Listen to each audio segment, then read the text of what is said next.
बिस्मिल्लाहिर्रहमानिर्रहीम। लाखों करोड़ों दुरूदो सलाम मोहम्मद मुस्तफ़ा सल्लल्लाहु अलैहि वसल्लम और आले मोहम्मद पर। मैं हूँ उमर दराज गोंदल। अगर ये कहा जाए कि अब अमली तौर पे सुप्रीम कोर्ट का जो कंट्रोल है वो एक लिहाज से जस्टिस काजी फाइज ईसा साहब के पास आ गया है, तो ये कहना गलत नहीं होगा। लेकिन क्या जस्टिस काजी फाइज ईसा साहब इस वक्त चीफ जस्टिस बन गए हैं या बन रहे हैं, ये बताने से पहले मैं आपको सारी बातें आप सुनते आ रहे हैं कि जनाब 1997 की तारीख पाकिस्तान की सुप्रीम कोर्ट के अंदर दोहराई जा रही है।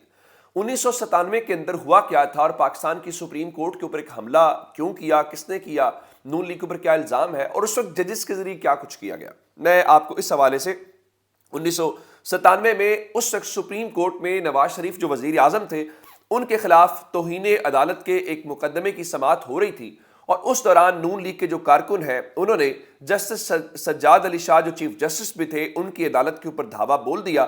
और जाहिर बात है इनके इख्तलाफात हुए क्या था। हुकूमत ने खुसूसी अदालतों का क़याम अमल में लाया था, यानी कुछ खुसूसी अदालतें बनाई थी जो चीफ जस्टिस और हुकूमत के दरमियान इख्तलाफात का बायस बन गया था।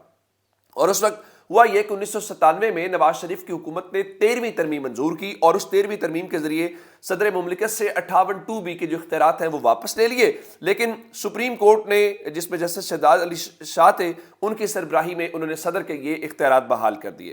अच्छा, उसी दिन एक बेंच ने जस्टिस सईदुज़्ज़मान सिद्दीकी, ये आपने बाद में नाम सुना होगा, मुस्लिम लीग नून के बहुत सारे हलकों में उन इख्तियारात को मुअत्तल कर दिया। यानी जो चीफ जस्टिस की सरबराही में बेंच ने इख्तियारात को बहाल किया था, सईदुज़्ज़मान सिद्दीकी साहब ने की सरबराही में जो बेंच है उसने उस चीज़ को मुअत्तल कर दिया। यानी चीफ जस्टिस बहाल कर रहा है और एक और बेंच उसको मुअत्तल कर रहा है।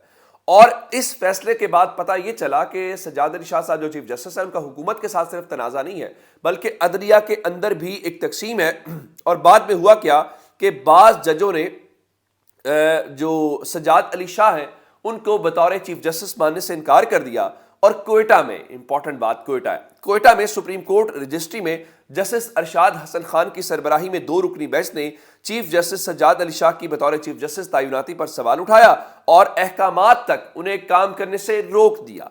और बाद में 10 रुकनी बेंच ने उनकी बतौर चीफ जस्टिस तैनाती का नोटिफिकेशन मुस्तरद कर दिया।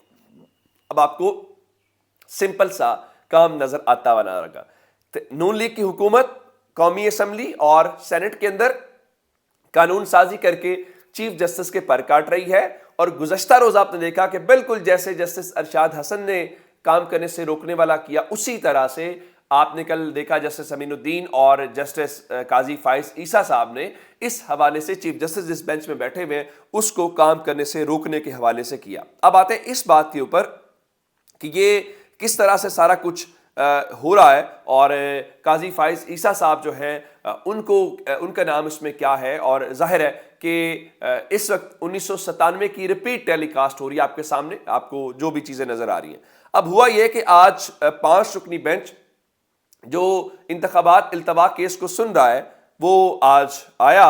एक तो वो डिले था क्योंकि जो टाइम मुकर्रर किया गया था उस टाइम के ऊपर नहीं, पहले जजेस की गैर रस्मी मुशावरत हुई और जैसे ही बेंच अदालत में पहुंचा तो चीफ जस्टिस उमर अता बंदयाल साहब ने कहा कि उनके साथी जज अमीनुद्दीन खान कुछ कहना चाहते हैं। जाहिर है अमीनुद्दीन खान ने कल ही ये फैसला काजी फाइज ईसा साहब के साथ मिलकर सुना दिया था कि 184 सब क्लॉज 3 के तमाम केसेस रोक दिए जाएं, जिस पे जस्टिस अमीनुद्दीन खान ने कहा कि उन्होंने गुज़श्ता रोज एक फैसला दिया है और चूंकि ये बेंच इस केस की समाअत को जारी रखना चाहता है तो इसलिए वो माजरत करते हैं और वो इस बेंच से अलग हो रहे हैं। जिसके बाद ये बेंच टूट गया और बेंच टूटने के बाद वो कमरा अदालत से तमाम जजेस जो हैं वो रवाना हो गए। अच्छा, इसी दौरान चूंकि कौमी असम्बली से कल मंजूर हुआ, आज सेनेट के अंदर रात को जो खुसूसी जहाज दौड़ते रहे उनकी मेहनत रंग लाई और सेनेट से भी आज अदालती इस्लाहात बिल 2023 जो है उसको मंजूर कर लिया गया है। आज़म नज़ीर तारड़ ने पेश किया, हक में 60 वोट आए, मुखालफत में 19 वोट पड़े। पाकिस्तान तहरीक इंसाफ ने इस सिलसिले में वहाँ पे एहतजाज रिकॉर्ड कराया और उन्होंने कहा कि जनाब ये चीज़ें नहीं हो सकती। अब इस वक्त एक खबर आप और लेंगे जिसके बाद आपको बहुत सारी चीज़ों की क्लैरिटी नज़र आएगी। हुकूमत ने जस्टिस काजी फाइज ईसा के खिलाफ रेफरेंस वापस लेने का फैसला किया है, लेकिन सवाल ये पैदा होता है کہ قاضی فائز عیسیٰ صاحب کے خلاف جو کیوریٹو ریویو ریفرنس ہے وہ واپس لینے کے حوالے سے بتایا گیا ہے کہ ریفرنس کمزور اور بے بنیاد وجوہات کے اوپر دائر کیا گیا تھا، اس لیے کیس کی پیروی نہ کرنے کا فیصلہ کیا گیا ہے۔ ریفرنس کے نام پر قاضی فائز عیسیٰ اور ان کے اہل خانہ کو ہراساں کیا گیا۔ ٹھیک ہے، یہ بات تحریک انصاف خود بھی عمران خان کہہ چکے ہیں کہ قاضی فائز عیسیٰ کے خلاف وہ ریفرنس دائر کرنا ان کی غلطی تھی، اور وہ کراچی والا جو بیرسٹر ہے ظاہری بات ہے اس کے دماغ کی سارا معاملہ تھا۔ لیکن اس وقت بڑا واضح انداز میں حکومت یہ کہہ رہی ہے، جس طرح جیسے ہی سماعت ختم ہوئی تو خواجہ آصف باہر آئے، انہوں نے کہا دیکھیں جی اس وقت پتہ چل رہا ہے کہ حکومت میں سب کچھ اچھا نہیں ہے اور اب فل کورٹ بننی چاہیے، یہ ہے وہ ہے، اور اس کے بعد انہوں نے کہا کہ وسیع قومی مذاکرات ہونے چاہیے جس میں پنڈی والے بھی شامل ہوں، عدلیہ بھی شامل ہو، سیاستدان بھی شامل ہو۔ اسی دوران وزیر اعظم نے بتایا گیا جی فوری طور پہ اٹارنی جنرل کو وزیر اعظم ہاؤس طلب کیا ہے کہ الیکشنز والے معاملے کے اندر، لیکن آج بھری عدالت کے اندر چیف جسٹس کو چاروں شانے چت کیا گیا ہے۔ ظاہر ہے یہ بینچ توڑ کے ان کو پیغام دیا گیا ہے کہ ہم اس بینچ کو چلنے نہیں دیں گے، لیکن تحریک انصاف کے لوگ اس سپریم کورٹ کے اندر موجود ہیں، اور خبریں یہ ہیں کہ اس وقت بھی چیف جسٹس کے چیمبر کے اندر ججز کی مشاورت ہے۔ آپ شاید ویڈیو دیکھیں تو اس وقت کچھ سماعت کے حوالے سے خبر آ جائے۔ اس وقت تک کوئی سماعت نہیں آئی کیونکہ پہلے ٹائم 12 بجے کا تھا، پھر 12 بجے کے بعد 2 بجے کا ٹائم ہوا، سماعت شروع نہیں ہوئی۔ خبر بہت بڑی وہاں سے آنے والی ہے، اس بات کا مجھے اندازہ ہے، لیکن میں آپ کو یہ بات بتا دوں کہ تحریک انصاف والے جو ہیں وہ جو بھی کہیں، لیکن اس وقت صورتحال یہ ہے کہ جو ججز کا ہے، خبر یہ ہے کہ چیف جسٹس شاید آج کے روز ہی ایک نیا بینچ تشکیل دیں اور اس معاملے کو منطقی انجام تک پہنچا کے ہی وہ آگے پیچھے جائیں گے۔ ایک سپریم کورٹ میں درخواست اور دائر کروائی گئی ہے، یہ دائر کی گئی ہے، ملک بھر میں ایک ساتھ انتخابات، سپریم کورٹ میں درخواست دائر کر دی گئی ہے۔ تلہ گنگ سے تعلق رکھنے والے شہری ملک فیصل محمود نے یہ درخواست دائر کی ہے۔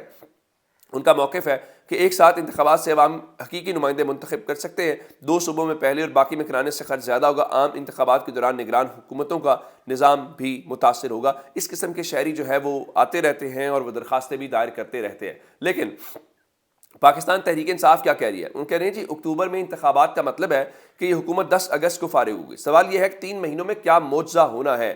پی ڈی ایم الیکشن میں چلا جائے، اس کا کوئی امکان نہیں ہے کہ آئی ایم ایف سے معاہدہ ہو یا نہ ہو، پاکستان کے معاشی مسائل میں اضافہ ہونا ہے، اور پی ڈی ایم کی سیاست میں واپسی کا دور دور امکان نہیں ہے۔ اگر پنجاب اور خیبر پختونخوا میں آئین پر عمل نہ ہوا اور انتخابات نہ ہوئے تو اس کا سیدھا مطلب پاکستان میں غیر آئینی سیٹ اپ کا قیام ہوگا، جو سال 2 سال نہیں، جب تک چل سکے گا چلے گا، لیکن جو حالات ہیں یہ اقدام پاکستان میں خانہ جگی کرا سکتا ہے اور اسے کوئی نہیں روک سکے گا۔ یہ بات درست ہے، لوگوں کا حق رائے دہی نہیں مارنا چاہیے اور ان کو یہ حق ملنا چاہیے۔ لیکن ایک خبر آپ کو اور دینا چاہتا ہوں، لیکن پاکستان میں چونکہ اس دن موجیں لگی ہوئی ہیں اور موجیں حکومت کا ایک اعلامیہ بھی آیا ہے، ایک تو میں نے قاضی فائز عیسیٰ صاحب والا بتایا، اور یہ 30 مارچ کو جاری کیا گیا ہے جو ministry of law and justice کی طرف سے دائر کیا گیا۔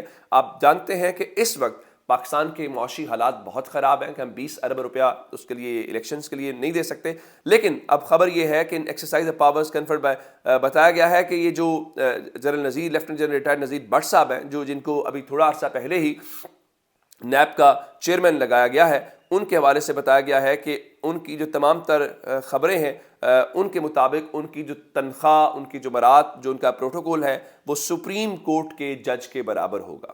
ٹھیک ہے، بالکل ٹھیک ہے، پہلے تو ہائی کورٹ کے جج کے برابر ہوتا تھا، اب سپریم کورٹ کے۔ ظاہر ہے آپ جتنے لوگوں کو نوازتے ہیں، جتنا ان کے اوپر آپ نوازشات کرتے ہیں، ان کے لیے فیصلے کرنا، ان کے لیے کیسز کو ذرا جلدی پرسو کرنا آسان ہو جاتا ہے، اور ان کے اوپر وہ جو پریشر مالی ہے وہ کم ہو جاتا ہے۔ تو یہ چلیں، اس قسم کی چیزیں پاکستان میں پہلے بھی ہوتی ہیں، اس بات اور ہوتی ہے، دیکھ لیں گے۔ اپنا بہت سا خیال رکھیے گا، خدا حافظ۔